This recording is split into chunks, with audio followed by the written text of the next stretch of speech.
Hello, hi, namaste. Hope you're fine. As you know, I always try to connect you with people who are doing great and inspiring the world. Today we have Ross Swan.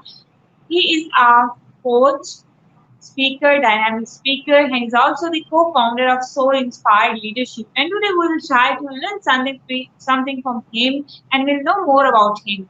Hello, sir. How are you?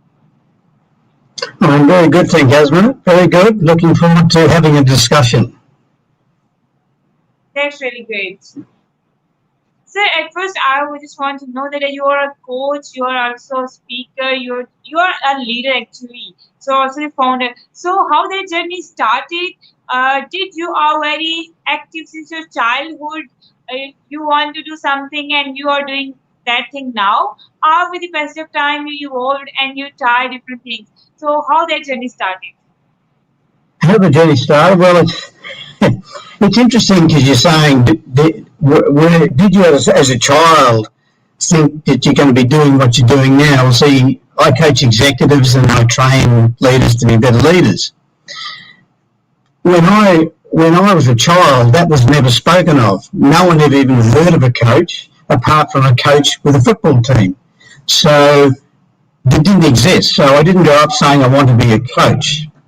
How it came about, and I guess through my school years, to be honest, I wasn't that motivated because I couldn't work out what I really wanted to do.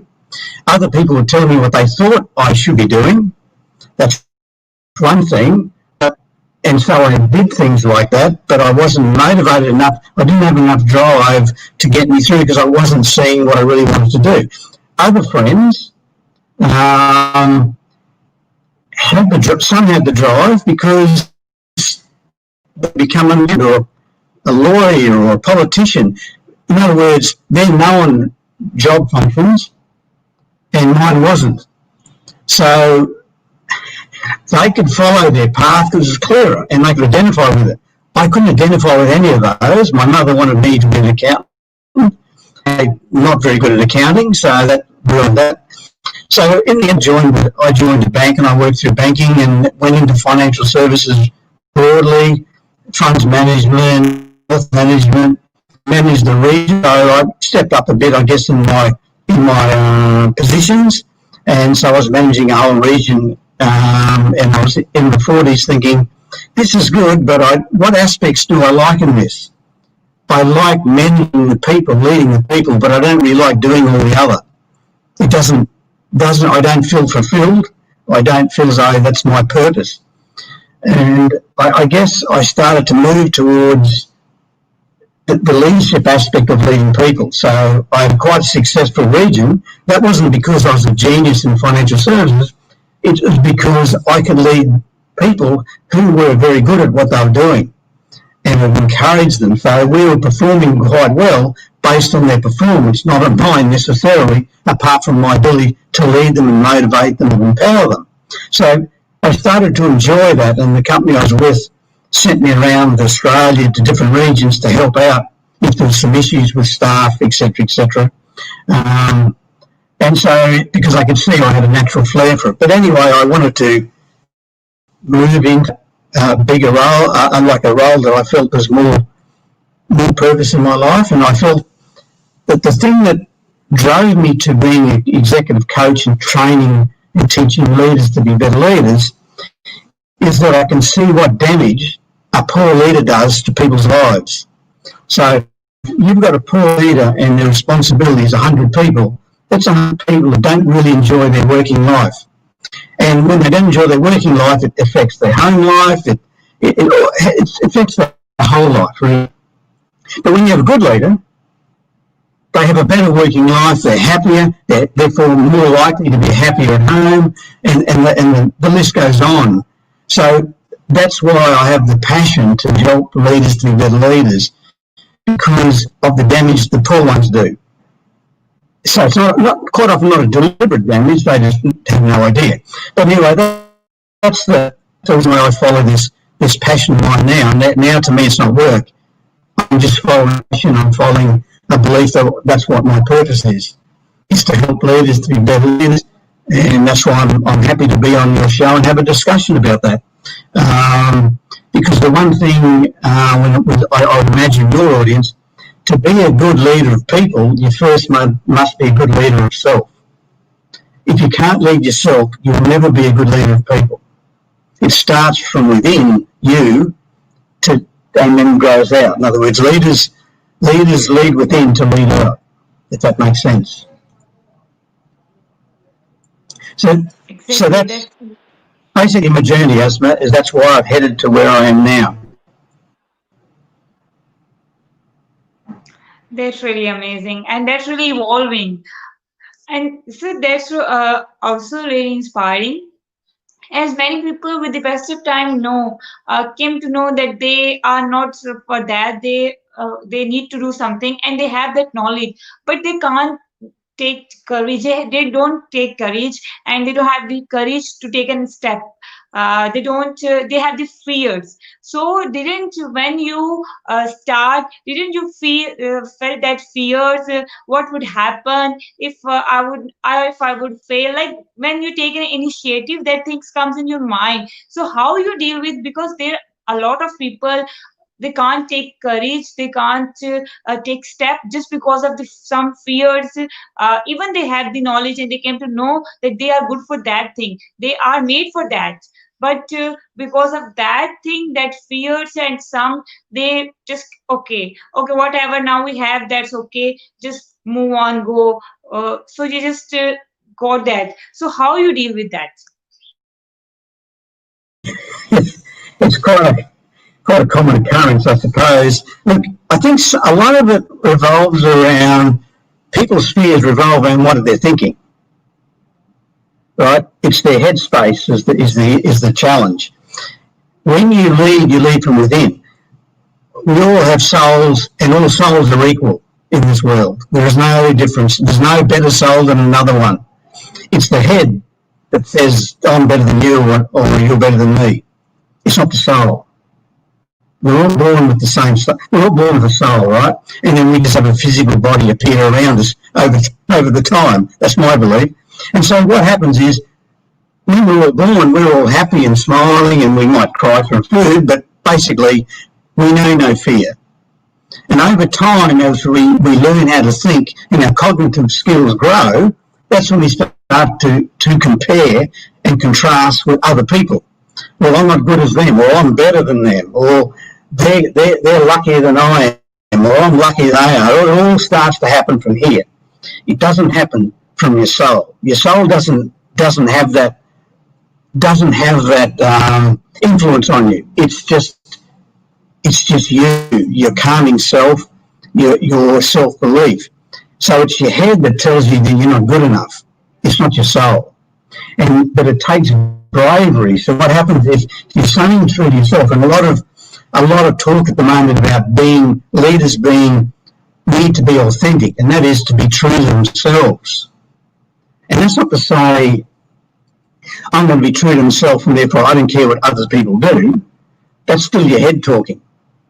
Right? When you're really true to yourself from within, you have no malice towards anyone. I mean, everyone's equal, right? In your souls, right? They connect equally.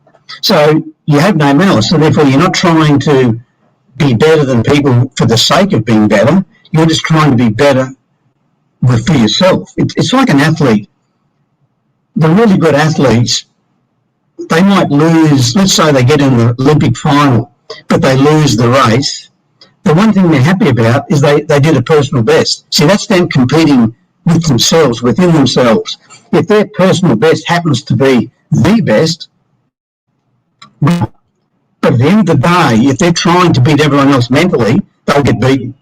They've just got to keep trying to strive and take as much strength they can from within and just hope that's good enough to win the race.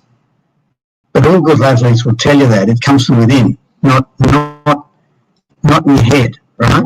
So that's no different to leadership and leading people. And because you need to be brave and have strength.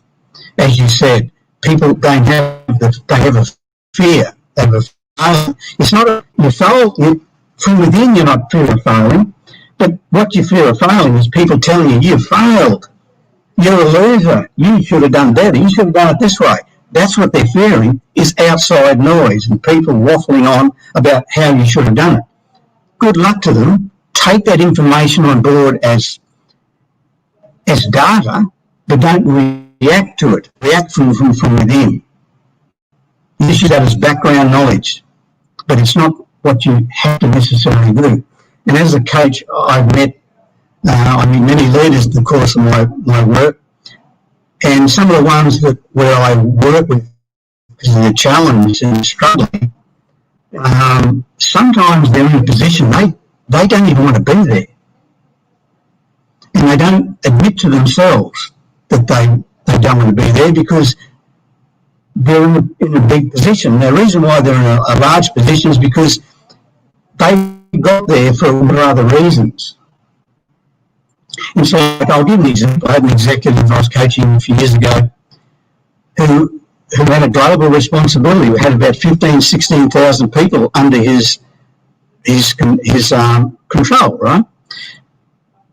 And I was asked by one of his, it was a subsidiary company, from his parent company, his boss, can you coach him because he's just been appointed to this role and we're having trouble. People are complaining about him. And he was a lovely guy, but people were complaining about him. But over working with him for 6 months, and it took him 6 months, he tried everything. He knew what good leaders need to do, but he just didn't do it. He's tried, but he kept falling back into the old way. And in the end, he looked at me in the eye and said, Ross, I don't even like doing this. I don't like leading people because I like everything black and white. And see, people are ambiguous. Good leaders manage the grey. They're used to the ambiguity of people and understand it and feel and flow with it. But he couldn't. He liked it black and white. So therefore, he didn't like it. Therefore, he kept revolving back to what he did like and where he felt comfortable. But it wasn't leading people. And then he looked at me and says, well, my role now is leading people, not engineering.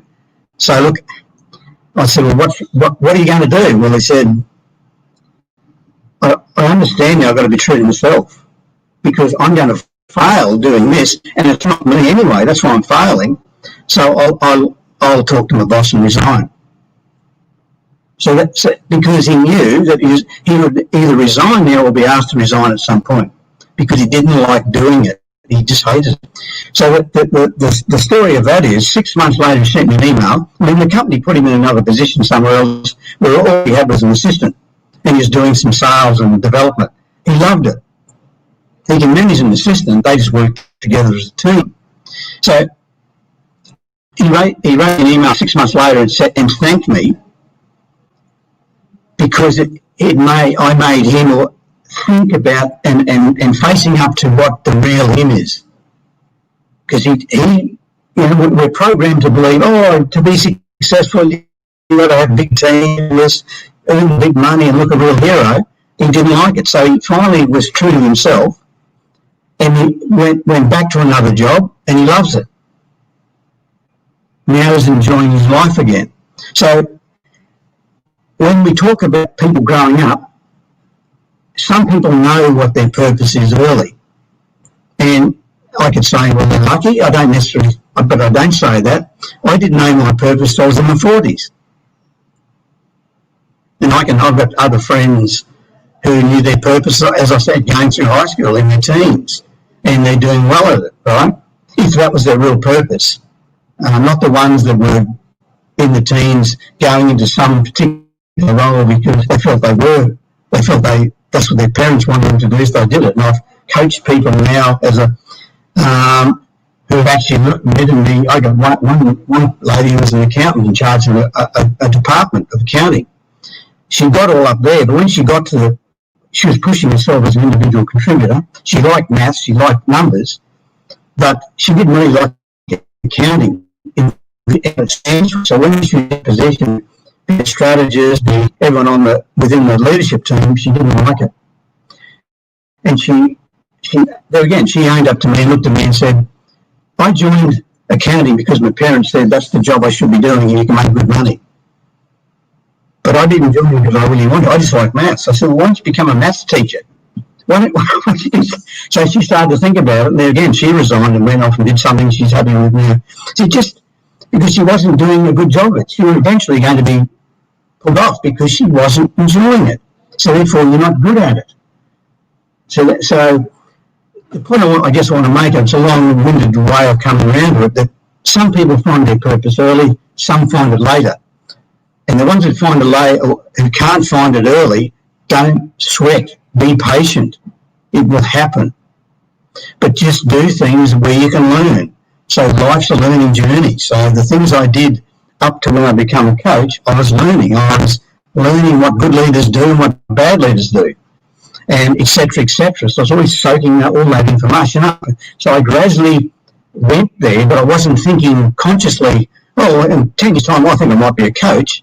It happened about a year out, because it was only then coaches were starting to be spoken about. Before then, as I said, coaches were coach football teams, not leaders, not managers. So that started to evolve. And when I came to Singapore, wasn't that many coaches. Now there's quite a lot. Hope that makes sense. My long-winded way of my purpose, but the key is just keep your antennas open, your eyes and ears open to what's around you. It's not about living in the past. It's not about living in the future. It's about living in the present and dealing with what's in front of you. And it takes courage to be true to yourself. It takes courage to say to mum and dad, sorry, I don't want to be doing that. Now, sometimes you might go, okay, I'll do that. I might go and do accounting because it might teach me business. But I'm not doing it to be an accountant in 25 years' time. I'll do it to learn numbers, learn finance. That might help me get to me wherever I'm going to go. So if you don't know where to go, just go to follow the path that's right in front and then learn from it. But at the same time, eyes and ears always open, because the universe, like, you get messages from way out, right? The universe sends you messages, and just be aware of it, that, oh, I'm getting little signs here that, maybe that was enjoyable. Would I enjoy doing that in the future, etc., etc. And that's really amazing. Exactly. So, as we were talking about the leadership, so usually people now is the concept is changing, but usually people yet in many countries and majority of people just think that leadership is to lead people, lead other people. We usually when which comes to a leadership, but before leading someone, you have to lead yourself. Like we have this interview early in the morning. So if I don't want to wake up, I have to lead myself. I have to get up. There you have to do it. You can, like, sometimes you have to say something. You have to motivate. You have to inspire your own self to try. Because if you are ready and if you are okay, if you want to lead someone, but at first you have to uh, stand, you have to move, you have to go there, and at first you have to prepare yourself, and then you can say all these things to other person. So how we can um, lead ourselves, and is there any strategy? Today we want to learn some strategies, some tricks and tips that help us to lead someone, because if we want to lead someone, at first we have to lead ourselves, and that is self leadership. And now world is moving, the whole world is working on self leadership, and that's really important before going other one. So today we want to learn from you the self leadership. Well, And self-leadership, we what you're saying is, what do you do to lead self? Well, first of all, to be, write down what yourself wants to be. Not to be as a job, as a role, but as a person. You need to understand, who do I want to be? Like, um, you're a young woman who's doing a lot of proactive leadership roles, right? You're proactive in what you're doing. I can see that, but the mere fact you're here and we're talking together, you want to make a difference. But in that difference is the legacy that you want to leave. So if someone says, who is Asma Tariq? What do you want them to be saying? Well, I'd like them to be saying this, this, and this as a person, right? And it's no different. What do you want them to be saying if they're going to describe you as a leader? And then once you've got that, that becomes a checklist. And if you say, I want them to be saying, I connect with people easily, or I display understanding and empathy, or whatever it is that you have, there's your checklist. It doesn't have to be a checklist with 100 points.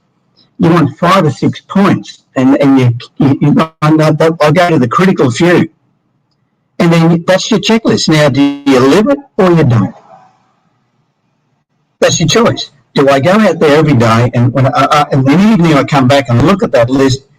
Did I display empathy towards people today? Did I do something proactive towards you? Right? Now, if you say, no, I didn't, you have a choice. You have a choice either, well, I better get better at it tomorrow. How can I get better? Learning from what I did wrong there, how can I improve? Or who cares, it's too hard. Well, if it's all who cares, it's too hard, then you're not leading yourself. You're letting everything else lead you. And that's not a pleasant experience. Like, people who lead themselves, they feel more in control of their life, but they just have the discipline to do it because the desire there is greater to give them the discipline. And you've got to ask yourself, that's why I said you need to write it down, because it's not what someone else tells you, it's what from your heart says, I want to be known as. And can I live this? Is it my value? And they're the sort of questions you need to be asking yourself. Now, some people can write it down in 3 minutes, others might take a few days to get it out. It doesn't matter, everyone's different. The key is you need to be comfortable, that's what I want to be, that's true to my values.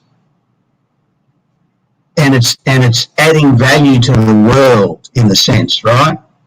Because I've never known anyone who's true to themselves tell me, look me in the eye and say, I want to actually create contribution. I want to actually create nastiness and devalue everyone else's lives. I've never had anyone say that, even though they're acting that out in their leadership role or their management role. They're creating a lot of havoc, but that's their head. That's their arrogance and their outer ego telling them, I've got to be doing this, or getting all off us and excited about all this. But when they get down and get in touch with their inner values, in other words, their child in them, I've never had anyone say and have any malice towards anyone. It's interesting, and that's I mean. The closer you can get there, the better each person will be, the more control of your life, and it takes strength. It takes strength to do that, because at times people are going to be all the noise in your ear, all that stuff, and you've got to get up again the next day, and you might have to do some things that you don't like doing. But if you keep reverting back to, well, it's going to get me one step closer to where I want to be, then set. So it just takes the strength. Now, every day if you're getting up and you're doing something you don't like doing, if that's happening every day, then you've got to ask yourself, where am I heading here? But because you're on the right path doesn't mean to say that every day is you're getting up and around smelling flowers and skipping around with a smile on your face. At times you have to do some things that you have to do. If you're a leader, you might have that difficult conversation with one of the staff, because it needs to be said. You can't just ignore it and be Mr. Nice Person. You've got to have that difficult conversation, because they could be the person not in the right role and having a terrible and not enjoying it. That's probably why they're not performing. So unless you do that, they don't really know sometimes, and it gives you in a better position to steer them to where they could enjoy, because that's where their strengths are. I mean, there's a lot of things you can do to always have a positive outlook. But sometimes it's a difficult path to get to there, as I say. You just can't put those things off. Be true to yourself and true to others. And once you're true to yourself, you can be true to others. As I said, once you lead yourself, you lead others. Once you connect with yourself, you can connect with others. If you're trying to connect with the head all the time in their head, there's no real connection. It's not a deep connection, it's just a surface connection that's flaky.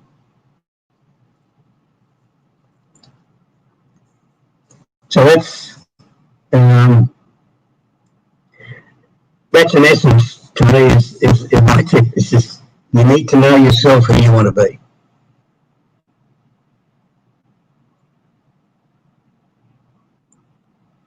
Amazing. It's really amazing. Yeah, I just love to ask you this question. I ask this question to everyone. Like everyone I would want to become a successful person, but anyone when we were kid, our parents wants to make us successful, or teachers wants to make us. But with the passage of time, as we grow up and we realize success is different to all. It is not. There is no formula. There is not a eternal basic formula for all. It is different for everyone. It is. It has. It is different. So I just want to know today. I just asked every person what is success to you. So I just also want to know what is success to you? And if you define a success, how you will define it? Success is everyone else's own version of success. That's like, this is the person I want to be. Success would be, am I being that person? It's not someone else's version of success. It's not your parents' version of success. That could be their version. It's not the teacher's version. That's their version. It's not your version, right? And that's why you need to always come back to self, because once you're achieving the person you want to be, and you're actually achieving that, to me that's success, because you're now being who you want to be. Now that who you want to be, like in my case, it's helping leaders to be leaders, having conversations with people like you, and hoping that I can affect and influence some people out there to be better people within themselves. That's my success. And it's interesting. I never really know what effect I have on people, but I do get people contact me and send me a note on Facebook or Twitter or LinkedIn, or someone say, thanks, a couple of things you said, oh, blah, blah, blah. And I was, a month ago at this podcast, so I do a lot of leadership podcasts. I have a leadership podcast show, and I do a lot of that. They said it resonated with me, and it's made a profound difference to where I was heading in my life. That's success, right? That's helping one person to be a better version of themselves. And doing all this, the reason why I do it, I've got a chance to actually helping more people, not just one by one. One by one is the way it goes, but it means I've got to help one by one by one by one. I've got a more opportunity to reach out to people and have better lives for themselves. So that's my success. You're asking me to come on here. That's my success, because it gives me a chance to help other people as well. It's really amazing. Thank you so much, sir, for your time for this session. It's really inspiring. And then you share your experiences and you share many learnings. That's really amazing. I think that's really helpful for all. Thank you so much. It's really honored to have you. So again, anything you want to say, any message, any advice? Well, getting back to the fact of being in the present, you use the past, you lose the past for learning. Your past is what you've learned. And if something keeps cropping up in your life, a challenge keeps coming at you, you're not learning. Once you've learned from that challenge, it'll stop coming, right? So be aware of that, but use the past for experience and for learning. You're in the present and work the present. The future is more for vision, where you're heading, but you don't wait and say, when I become this, I'm going to be so much happier. You won't become that, because if you're not happy now, you'll never get to where you should be getting to. So I'm saying, so you've got to be in the moment, put your energy into the moment, and keep true to yourself. I guess that's probably the way, to me, as a message for people. Just understand who you want to be, and then go and live it.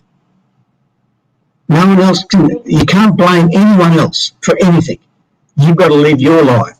They can live their lives, and if they want to tell you how to live yours, good luck to them, but you're going to live your life. You might thank them, because they may tell you something you can learn from, but your life is not as a consequence of what they've said. It's a consequence of what you've decided and what you want and feel, so you how the person you want to be. I think that's the most powerful message. Exactly. Trying to be better than yesterday. And that's really when you focus on present, when you focus on today, then you perform better. then you perform better. And if you think what would happen in the future and why did happen with me in the past, you just thinking on and you can't do anything in the present. And sir, this is the most powerful message. Thank you so much, sir. It's really honor to have you. Thank you viewers for watching. Again, we always say one thing: stay positive, be positive, and spread positivity. In this way, we can bring positivity around. Take care of yourself and others. Goodbye. Allah Hafiz. Rabbi Khan. Thank you, sir. Have a good day. Thank you. Thank you. Pleasure to be on today.